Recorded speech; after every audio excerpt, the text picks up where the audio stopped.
Hello viewers and students of AITCS. In today's video session, we are going to discuss Bayer Act of Central GST Chapter 5. It will be discussed both in English and Hindi simultaneously. Chapter 5 is related with input tax credit, and in this chapter we shall discuss about section 16, that is eligibility and condition for taking input tax credit. Section 16 ये input tax credit की eligibility और condition के बारे में बताता है. In this video session we shall restrict only about section 16 subsection 2 that is related with the condition for availing input tax credit.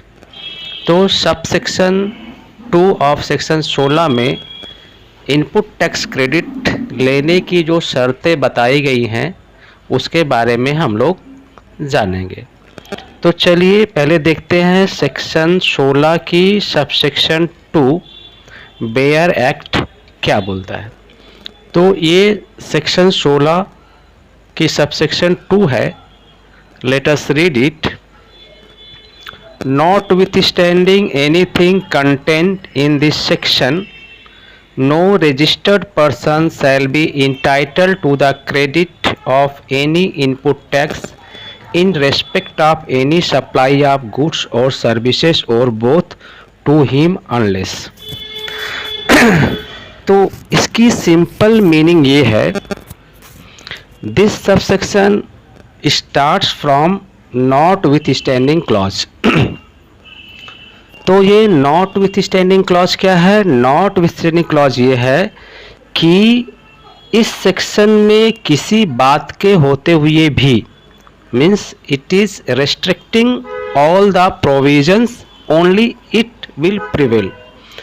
तो इस सेक्शन में किसी बात के होते हुए भी कोई भी registered person input tax credit नहीं ले सकता अनलेस, जब तक वो निम्नलिखित शर्तों को पूरा नहीं करता है.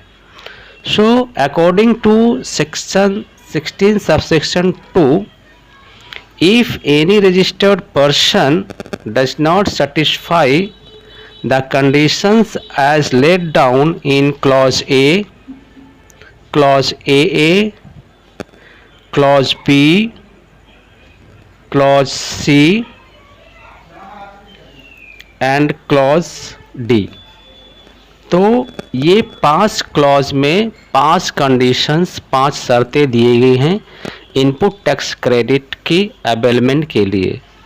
अगर कोई भी रजिस्टर्ड पर्सन इन 5 शर्तों में से किसी भी एक शर्त का पालन नहीं कर पाता है, then he or she loses the opportunity of input tax credit, and in that condition input tax credit shall not be allowed even if another section or this section prescribe the favourable thing for him, क्योंकि this section start with notwithstanding clause.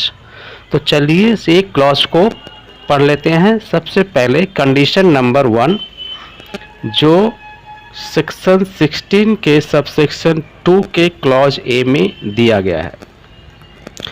तो clause ए क्या बोलता है? He is in possession of a tax invoice or debit note issued by a supplier registered under this act or such other tax paying documents as may be prescribed.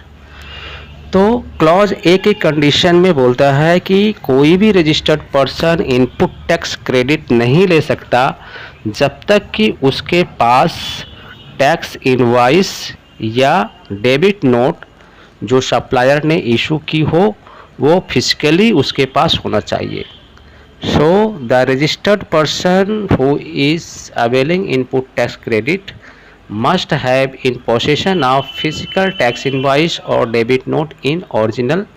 This is the condition number 1 as per clause A of section 16 subsection 2. अब दूसरे condition की बात करते हैं जो clause number A में है.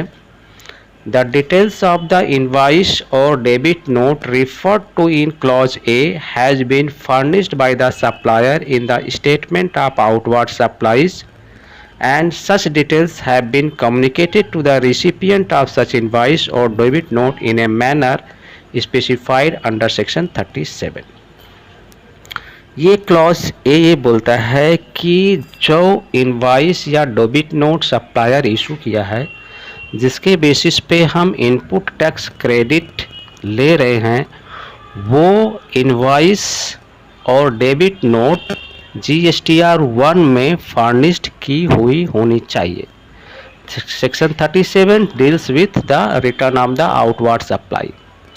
सो अगर कोई भी सप्लायर टैक्स इनवाइस और डेबिट नोट को outward supply statement that is GSTR 1 में फर्निश्ड नहीं करता है, तो recipient of the goods and services is not eligible for taking input tax credit, क्योंकि ये कंडीशन क्लॉज नंबर ए में है और इसका उल्लंघन किसी भी कीमत पर नहीं किया जा सकता। Now move to condition number 3 that is prescribed in clause B. इसमें यह बताया गया है he has received the goods और सर्विसेज और बोथ। तो इस कंडीशन में अगर रिसिपिएंट गुड्स और सर्विसेज को रिसीव नहीं किया है, तो टैक्स इनवॉइस पर और डेबिट नोट पर इनपुट टैक्स क्रेडिट नहीं ले सकता है। It is one of the important conditions which is embedded in clause B that the supplier must have issued the tax invoice and the recipient must have received the goods or services in actual। इसके अंदर बहुत से explanation भी है। We are not going to per this explanation, only keep in mind that actual receiving of goods or services is a precondition for availment of input tax credit as said in clause B of section 16 subsection 2 of CGST as well as respective state GST law। अब हम चलते हैं clause number C। So clause number C says subject to the provision of section 41 the tax charged in respect of such supply has been actually paid to the government either in cash or through utilization of input tax credit admissible in respect of the said supply।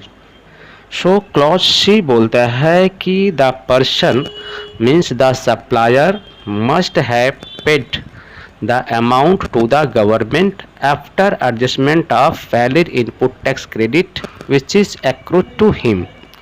Section 14 deals with the input tax credit. तो supplier जिसने goods और services बेचा है, वो either utilization of input tax credit और cash ledger से उस tax invoice के ऊपर जो ड्यू टैक्स की लायबिलिटी बनती है उसको वो जमा कर दिया हो, तभी कॉरस्पॉन्डिंग रिसीप्ट